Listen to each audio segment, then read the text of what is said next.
Hi, I am Roger Seus, Managing Director of Alpha Academy and Genies Integrated School, Alappuzha. 2024 KEAM examination തുടങ്ങുകയായി. June 5 മുതൽ 9 വരെ ഏറെ മാറ്റങ്ങളോടെയാണ് ഈ വർഷത്തെ എക്സാമിനേഷൻ നടക്കുന്നത്.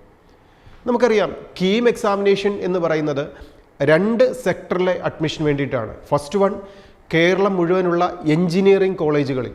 എഞ്ചിനീയറിംഗ് കോളേജുകൾ എന്ന് പറയുമ്പോൾ ഗവൺമെൻറ് സെക്ടർ ആവട്ടെ, ഗവൺമെൻറ് കൺട്രോൾഡ് കോളേജുകളാവട്ടെ, സെൽഫ് ഫിനാൻസിങ് സെക്ടർ ആവട്ടെ, എല്ലാ ക്യാമ്പസുകളിലേക്കും എഞ്ചിനീയറിങ്ങിന് ഒരു അഡ്മിഷൻ ലഭിക്കണമെന്നുണ്ടെങ്കിൽ കീം എക്സാമിനേഷൻ്റെ റാങ്ക് കൺസിഡർ ചെയ്തിട്ടാണ് മുഴുവൻ എഞ്ചിനീയറിംഗ് കോളേജുകളിലും അഡ്മിഷൻ ലഭിക്കുക. ഇതിനോടൊപ്പം തന്നെ ഈ കീം എക്സാമിനേഷൻ വഴി അഡ്മിഷൻ ലഭിക്കുന്ന മറ്റൊരു കോഴ്സ് എന്ന് പറയുന്നത് B.Pharm ആണ്. B.Pharm കോഴ്സിന് അഡ്മിഷൻ ലഭിക്കാനും നാം കീം എൻട്രൻസ് എക്സാമിനേഷൻ എഴുതണം.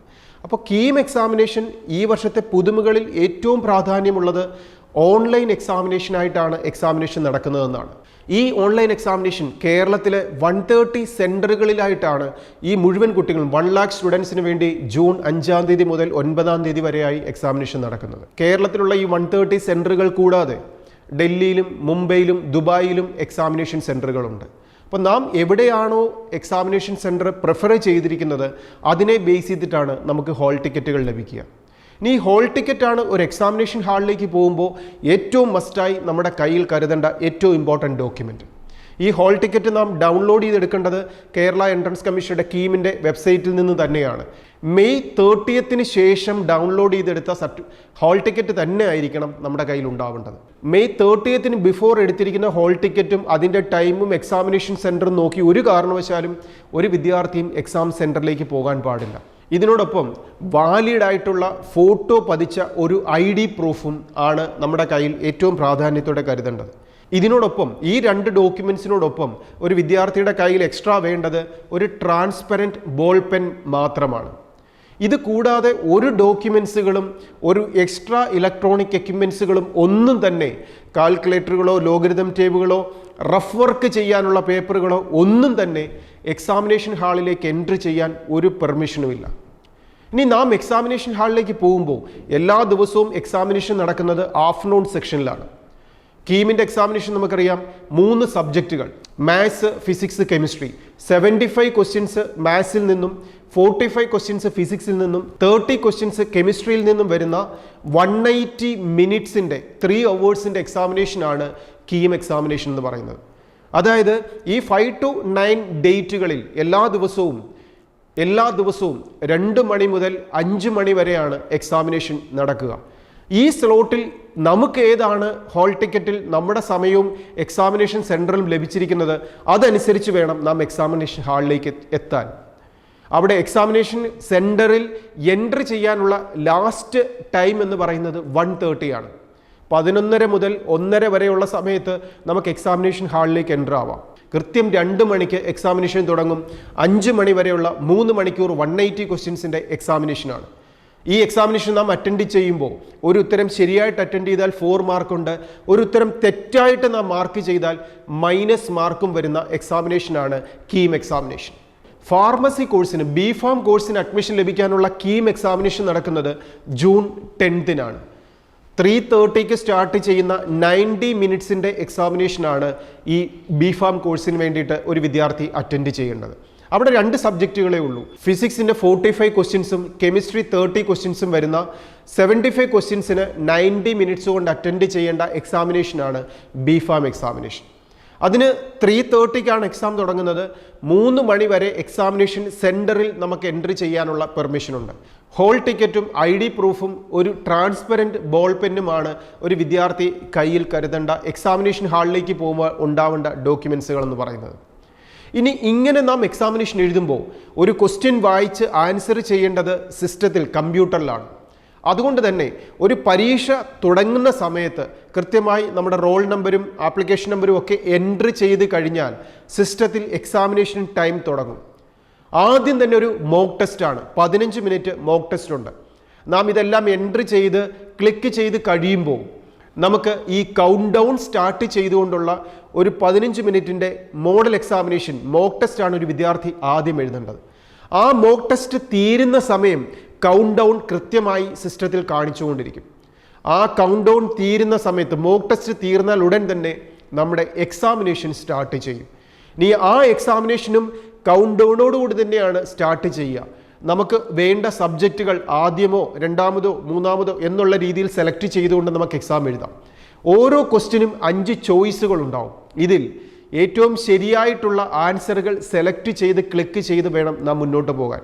ഒരു ക്വസ്റ്റ്യൻ വായിക്കുന്ന സമയത്ത് കറക്റ്റ് ആൻസർ അറിയത്തില്ലെങ്കിൽ അതിനനുസരിച്ച് വിവിധ കളറുകളിൽ ഓപ്ഷൻസ് സെലക്ട് ചെയ്ത് എനിക്ക് ഒന്നുകൂടെ ഒന്ന് വായിക്കണം, രണ്ടാമതൊന്നും കൂടെ ഒന്ന് നോക്കണം, ഇത് ഉത്തരം ശരിയാണെന്ന് ഉറപ്പില്ല, അങ്ങനെയുള്ള ക്വസ്റ്റ്യൻസിനൊക്കെ ആ രീതിയിൽ തന്നെ മാർക്ക് ചെയ്യാൻ പെർമിഷനുണ്ട്. ഇനി എക്സാമിനേഷൻ നാം അറ്റൻഡ് ചെയ്യുന്ന സമയത്ത് ഒരു റഫ് വർക്ക് ചെയ്യാനുള്ള പേപ്പറുകളോ ഒന്നും എക്സാമിനേഷൻ ഹാളിൽ കൊണ്ടുപോകാൻ നമുക്ക് പെർമിഷൻ ഇല്ല. നമുക്കത് ആവശ്യമുണ്ടെങ്കിൽ എക്സാമിനറോട് നമുക്ക് ചോദിച്ചാൽ നമുക്ക് റഫ് വർക്ക് ചെയ്യാനുള്ള പേപ്പർ അവിടുന്ന് എക്സാമിനർ തരും. ഇനി ക്വസ്റ്റ്യൻ ഒരു സ്ക്രീനിൽ, ഒരു കമ്പ്യൂട്ടറിൻ്റെ മോണിറ്ററിൽ ക്വസ്റ്റ്യൻ പേപ്പർ നമ്മൾ കണ്ടുകൊണ്ട് പരീക്ഷകൾ എഴുതുമ്പോൾ അവിടെ എൻട്രി ചെയ്യാനും ക്ലിക്ക് ചെയ്യാനും എല്ലാം നാം മൗസ് മാത്രമാണ് ഉപയോഗിക്കേണ്ടത്. കീബോർഡുകൾ ഒരു കാരണവശാലും ഉപയോഗിക്കാൻ പാടില്ല. ഇൻ കേസ് കീബോർഡുകൾ ഉപയോഗിക്കേണ്ടത് പോലെയുള്ള എൻട്രി ചെയ്യേണ്ട കാര്യങ്ങൾ വരുമ്പോൾ അവിടെ ആ സിസ്റ്റത്തിൻ്റെ വിർച്വൽ കീബോർഡ് മാത്രമാണ് ഒരു വിദ്യാർത്ഥിക്ക് ഉപയോഗിക്കാൻ സാധിക്കുക. അങ്ങനെ 2024 ഏറെ പുതുമകളോടെ ഡിജിറ്റലായിട്ട് നടക്കുന്ന ഓൺലൈൻ എക്സാമിനേഷനാണ് കീം എക്സാമിനേഷൻ. ഒരു ഉത്തരത്തിനും ശരിയായിട്ട് നാം അറ്റൻഡ് ചെയ്യുമ്പോൾ 4 മാർക്ക്, അങ്ങനെ 180 ക്വസ്റ്റ്യൻസിന് 4 മാർക്ക് വീതം 720 മാർക്കിൽ ഔട്ട് ഓഫ് നടക്കുന്ന എക്സാമിനേഷനാണ് കീം എക്സാമിനേഷൻ. ഈ കീം എക്സാമിനേഷൻ നമുക്ക് സ്കോർ ചെയ്യുന്ന മാർക്കും ഇതിനോടൊപ്പം CBSE ബോർഡോ ISE ബോർഡോ സ്റ്റേറ്റ് ബോർഡോ ഏത് ബോർഡ് പഠിച്ചവരും ആകട്ടെ ഈ ബോർഡ് എക്സാമിനേഷൻ്റെ മാർക്കും 1:1 എന്നുള്ള റേഷ്യോയിൽ എടുത്തിട്ടാണ് കീമിൻ്റെ റാങ്ക് ലിസ്റ്റ് പബ്ലിഷ് ചെയ്യുക. ഈ റാങ്ക് ലിസ്റ്റിനെ ബേസ് ചെയ്തിട്ടാണ് നമുക്ക് കേരളത്തിൽ ഒരു എഞ്ചിനീയറിങ്ങിന് ഗവൺമെൻറ് സെക്ടർ ആവട്ടെ പ്രൈവറ്റ് സെക്ടർ ആവട്ടെ ഗവൺമെൻറ് കൺട്രോൾഡ് കോളേജുകളാവട്ടെ എല്ലാ ക്യാമ്പസുകളിലേക്കും ഒരു വിദ്യാർത്ഥിക്ക് എലിജിബിലിറ്റി ലഭിക്കുക. അതിനുശേഷം ഈ റാങ്ക് ലിസ്റ്റ് പബ്ലിഷ് ചെയ്തതിന് ശേഷം ഇതിനേക്കാൾ പ്രാധാന്യമുള്ള ഒരു സെക്ഷനിലേക്ക് നാം എൻ്റർ ആവും. അവിടെയാണ് ഓൺലൈൻ സബ്മിഷൻ വരുന്നത്, ഓൺലൈൻ രജിസ്ട്രേഷൻ നടക്കുന്നത്. ഈ ഓൺലൈൻ രജിസ്ട്രേഷനിലും കൗൺസിലിംഗും പ്രോസസ്സിലും കൃത്യമായി പങ്കെടുക്കുന്ന ഒരു വിദ്യാർത്ഥിക്കാണ് കേരളത്തിലുള്ള ഏറ്റവും മികച്ച ക്യാമ്പസുകൾ, നമ്മുടെ റാങ്കിനെ ബേസ് ചെയ്തിട്ടാണ് ഏറ്റവും നല്ല ക്യാമ്പസുകൾ നമുക്ക് ഓപ്റ്റ് ചെയ്യാൻ സാധിക്കുക. ആ ഓപ്ഷൻ രജിസ്ട്രേഷൻ തുടങ്ങുന്ന സമയത്ത് എങ്ങനെയാണ് നാം ഓപ്ഷൻ കൊടുക്കേണ്ടത്, ഏതൊക്കെ കോളേജുകളും കോഴ്സുകളുമാണ് നാം കൃത്യമായി കൊടുക്കേണ്ടത്, എങ്ങനെയാണ് നമുക്കൊരു ബെസ്റ്റ് ക്യാമ്പസും കോഴ്സും സെലക്ട് ചെയ്യാൻ പറ്റുക, ഇതിനെക്കുറിച്ചൊക്കെ വളരെ ഡീറ്റെയിൽഡായും എന്നാൽ പെട്ടെന്ന് മനസ്സിലാക്കാവുന്ന രീതിയിലുള്ള ഓൺലൈൻ രജിസ്ട്രേഷൻ പ്രോസസ്സിങ്ങിൻ്റെ വീഡിയോ ആൽഫ അക്കാഡമിയുടെ യൂട്യൂബ് ചാനലിലൂടെ നമ്മൾ പബ്ലിഷ് ചെയ്യുകയും ചെയ്യും. ഈ പരീക്ഷ അടുത്ത് നിൽക്കുന്ന എല്ലാ വിദ്യാർത്ഥികളോടും ഈ സമയത്ത് ആൽഫ അക്കാഡമിക്ക് ഏറ്റവും നല്ല വിജയം നിങ്ങൾക്ക് നേടാൻ സാധിക്കട്ടെ എന്ന് ആശംസിക്കുന്നതിനോടൊപ്പം നമുക്കറിയാം കഴിഞ്ഞ 12 വർഷമായി സ്കൂളുകളിൽ പഠിച്ച് +2 പഠിച്ച് ഒരു എൻട്രൻസ് എക്സാമിനേഷനെ ക്രാക്ക് ചെയ്യാൻ നാം മുന്നോട്ട് വരുമ്പോൾ ഈ പരീക്ഷയിൽ കിട്ടുന്ന മാർക്കിനെ ബേസ് ചെയ്തിട്ടാണ് നമ്മുടെ മുമ്പോട്ടുള്ള ക്യാമ്പസുകളും പ്രൊഫഷനും ലൈഫും ഒക്കെ സെറ്റ് ചെയ്യപ്പെടുന്നത്. അതുകൊണ്ട് തന്നെ ഈ ലാസ്റ്റ് മൊമെൻറ്റിൽ ഈ ഓൺലൈൻ പാറ്റേണിലുള്ള മോഡൽ എക്സാമിനേഷൻ തന്നെ നന്നായി എഴുതി പ്രാക്ടീസ് ചെയ്യാൻ എല്ലാ വിദ്യാർത്ഥികളും ശ്രദ്ധിക്കുക. ആൽഫ അക്കാഡമിയുടെ ക്ലാസ്സുകളിൽ പഠിച്ച വിദ്യാർത്ഥികൾ ഓൺലൈൻ മോഡൽ എക്സാമിനേഷൻസ് ധാരാളം പ്രാവശ്യം എഴുതി പ്രാക്ടീസ് നേടിക്കഴിഞ്ഞു. ഇനി അങ്ങനെ ഒരു സൗകര്യം ഇല്ലാത്ത വിദ്യാർത്ഥികൾക്ക് നിങ്ങൾക്ക് ആൽഫയുടെ ക്യാമ്പസിലേക്ക് വരാം. ഓൺലൈൻ മോഡൽ എക്സാമിനേഷൻസ് എഴുതി പ്രാക്ടീസ് ചെയ്യാനുള്ള ഒരു ട്രെയിനിങ് നിങ്ങൾക്ക് ആൽഫയുടെ ക്യാമ്പസിൽ നിന്ന് ലഭിക്കും. ഇതിനോടൊപ്പം നാം പരീക്ഷ അടുത്ത് നിൽക്കുന്ന ലാസ്റ്റ് മൊമെൻറ്റിൽ മോക്ക് ടെസ്റ്റ് പേപ്പറുകൾ എഴുതുന്നതിനും അതിനോടൊപ്പം ധാരാളം ക്വസ്റ്റ്യൻസ് പ്രാക്ടീസ് ചെയ്ത് ഓരോ ക്വസ്റ്റ്യൻ കാണുമ്പോഴും എനിക്ക് സ്വന്തമായിട്ട് ചെയ്യാൻ പറ്റുമെന്നുള്ളൊരു കോൺഫിഡൻസ് ബിൽഡ് ചെയ്യിക്കുന്ന ഒരു പ്രാക്ടീസാണ് ഈ സമയത്ത് ചെയ്യേണ്ടത്. ഇതിനോടൊപ്പം നാം പഠിക്കാത്ത ഏരിയകളെക്കുറിച്ച് ഒരു ഡിസ്കഷൻസും ഫ്രണ്ട്സുമായി നാം നടത്താതിരിക്കുക. നല്ല കോൺഫിഡൻസോടുകൂടി പരീക്ഷയെ അഭിമുഖീകരിക്കാനും ആ പരീക്ഷയിൽ 3 മണിക്കൂർ നാം എക്സാമിനേഷൻ ഹാളിൽ ഇരിക്കുമ്പോൾ കൃത്യമായി ഓരോ ക്വസ്റ്റ്യനും വായിച്ചുകൊണ്ട് കൃത്യമായ ആൻസറുകൾ ചെയ്യാനും നമുക്കറിയാൻ പാടില്ലാത്തൊരു ക്വസ്റ്റ്യൻ വരുമ്പോൾ അവിടെ പാനിക്കാകാതെ വീണ്ടും ഒന്നുകൂടെ റീഡ് ചെയ്യാനുള്ള ഓപ്ഷൻസ് സെലക്ട് ചെയ്ത് രണ്ടാമത് തിങ്ക് ചെയ്ത് കറക്റ്റ് ആൻസറുകൾ എൻട്രി ചെയ്യാനുമൊക്കെ വിദ്യാർത്ഥികൾ കൃത്യമായി ശ്രദ്ധിക്കുക.